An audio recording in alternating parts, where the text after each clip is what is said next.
First నుంచి పెట్టుకురా. నిన్నటి రోజున దళిత ద్రోహి రాప్తాడ్ మాజీ ఎమ్మెల్యే ప్రకాష్ రెడ్డి గారు తెలుగుదేశం పార్టీ ఎమ్మెల్యేల పైన, తెలుగుదేశం పార్టీ నాయకుల పైన అవాకులు చవాకులు పెట్టడం జరిగింది. మరి ఈరోజు అనంతపురం అర్బన్ ఎస్సీసీఎల్ తెలుగు ఆధ్వర్యంలో ఈరోజు ప్రెస్ మీట్ పెట్టి మరి ప్రకాష్ రెడ్డిని ఖండించడం జరిగింది. ప్రకాష్ రెడ్డి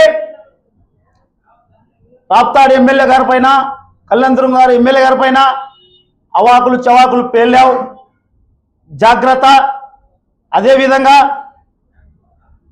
దళిత నేత, ఉద్యమ నేత, రాష్ట్ర ఎస్సీసీఎల్ అధ్యక్షులు, మడకశిర శాసనసభ సభ్యులు ఎంఎస్ రాజు గారి పైన నీకు ఇష్టం వచ్చినట్ల దళితుడు అని చెప్పి మాట్లాడావు, చెప్పుల సాబ్ గురించి మాట్లాడావు. ప్రకాష్ రెడ్డి ఎస్ కష్టాన్ని నమ్ముకొని కష్టంతో బయటకు వచ్చి చెప్పుల షాపులో పనిచేసి అంచెలంచెలుగా చెప్పులంటే నీకేమన్నా చిన్న చూపు కనిపిస్తుందా? ప్రకాష్ రెడ్డి చెప్పులు కుట్టిన చేత్తో చరిత్ర రాసిన చరిత్ర మాది.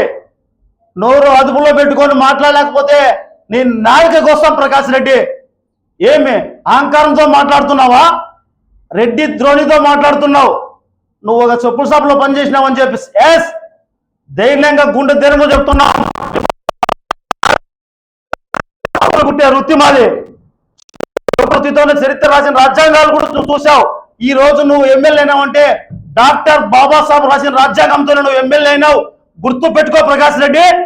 అంతేకాదు ఆనాడు ఎంఆర్పిఎస్ నుంచి తెలుగుదేశం పార్టీలోకి చేరేదానికోసం ఎంఎస్ రాజు గారు రాష్ట్రం అంతా కూడా తెలుగుదేశం పార్టీ కోసం, తెలుగుదేశం పార్టీ గెలుపు కోసం ఆర్నిసులు పనిచేసి చంద్రబాబు నాయుడు గారు మరి ఎంఎస్ రాజు గారు పార్టీలోకి వస్తే బాగుంటుందని చెప్పేసి పార్టీలో తీసుకొని మళ్ళీ ఎమ్మెల్యేని చేసిండేది నారా చంద్రబాబు నాయుడు గారు, నారా లోకేష్ గారికి అని చెప్పేసి తెలియజేస్తున్నాను. ఎస్ దళితులకు వెనుకబడ్డ వర్గాలకు, మాదిలకు, ఎస్సీలకు, బీసీలకు, మైనార్టీలకు తెలుగుదేశం పార్టీ అండగా ఆ రోజు ఉంది, ఈ రోజు ఉంది. ఎస్ మేము ఖచ్చితంగా మా గౌరవంగా చెప్తాం. మా బలము, మా బలగము, మాకెప్పుడు తెలుగుదేశం జెండానే మా అజెండా అని చెప్పేసి తెలియజేస్తున్నాను. గెలిచి ఎమ్మెల్యే అయిన తర్వాత రాష్ట్ర ప్రభుత్వం తెలుగుదేశం పార్టీ నారా లోకేష్ గారు మరి టీడీడీ మెంబర్ ఇచ్చారు, మరి పుట్టుపర్తి సత్యా జిల్లా అధ్యక్షునిగా ఇచ్చారు. ఎస్ మాదిగలకు మా పార్టీలో మాకు అవకాశాలు కల్పించింది. మేము పనిచేసాం, మాకు హక్కు ఉంది. ఈ రోజు మడకశిర ఎమ్మెల్యే గారు మరి ఎమ్మెల్యేగా ఉన్నారు, టీడీ బోర్డు మెంబర్గా ఉన్నాడు, రేపు 14 మంత్రి కూడా అవుతారు. నీ రెడ్డి అహంకారంతో ఎంఎస్ రాజు గారి పైన అవాకులు చవాకులు పేలావు.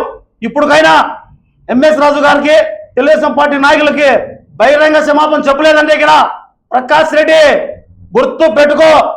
మడకశిర ఎమ్మెల్యే గారు చెప్పినట్లు గురువారం రోజు లోపల బహిరంగంగా అనంతపురం అర్బన్ లో డాక్టర్ బాబాసాహెబ్ అంబేద్కర్ విగ్రహం దగ్గర వచ్చి నువ్వు క్షమాపణ చెప్పలేదంటే ఇక్కడ మా ఎంఎస్ రాజు గారు చెప్పినట్ల గురువారం రోజు గుర్తు పెట్టుకో ప్రకాష్.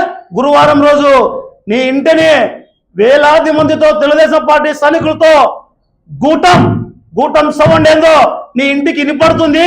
నీ ఇంటి పైన కూడా గూటం సౌండ్ వినిపిస్తానని చెప్పేసి ఈ రోజు తెలుగుదేశం పార్టీ ఎస్సీసీల ఆధ్వర్యంలో ప్రకాష్ రెడ్డికి హెచ్చరిస్తున్నాను. నువ్వు ఇలాగే కొనసాగితే ఏం నీ పార్టీ అనుకుంటున్నావా? దళితుల పైన దాడులు చేసి దళితులను కొట్టి డోర్ వచ్చి దళితులను చంపిన పార్టీ అనుకుంటున్నావా? తెలుగుదేశం పార్టీ ఇదే.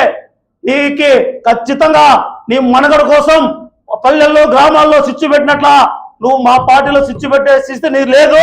ఈ రోజు గ్రామాల్లో ఎక్కడ పోయినా కూడా ఆ సామాజిక వర్గము మేము అంతా అన్న, అక్క, అమ్మ అని కలుసుకున్న పరిస్థితి మా గ్రామంలో మేము చూసాం. నువ్వు ఈ రోజు మాకి ఆ సామాజిక వర్గానికి అంటగట్టి నీ రాజకీయ పబ్బం కోసం నువ్వు ఆలోచనలు ఉంటే ఇప్పటికైనా మార్చుకో.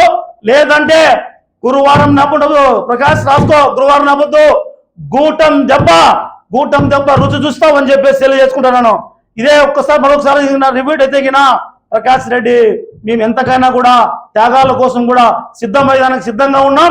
ఈ రోజు మా పైన నువ్వు ఎమ్మెల్యేగా ఉన్నప్పుడు, మీ జగన్మోహన్ రెడ్డి ముఖ్యమంత్రిగా ఉన్నప్పుడు దళితులను ఎలా చంపినావో, దళితులు ఎలా దాడి చేశారో మర్చిపోలేదు. మరి ఆ రోజు 2021లో నీ ఇల్లు ముట్టడిచ్చాం. మరొక్కసారి గురువారం కూడా ముట్టడిస్తాను. లేని అంత లోపల అనుకున్న బహిరంగ సమాపన చెప్తే నీకు బాగుంటుంది. లేని పక్షంలో పెద్ద ఎత్తున దీన్ని ఈ రోజుతో పోదు, దీన్ని ఉద్యమం తీసుకుంటాం. ఖచ్చితంగా నువ్వు సారీ చెప్పేదాకా వెనకాడే పరిస్థితి లేదని చెప్పేసి ప్రకాష్ రెడ్డికి హెచ్చరించడం జరుగుతుంది.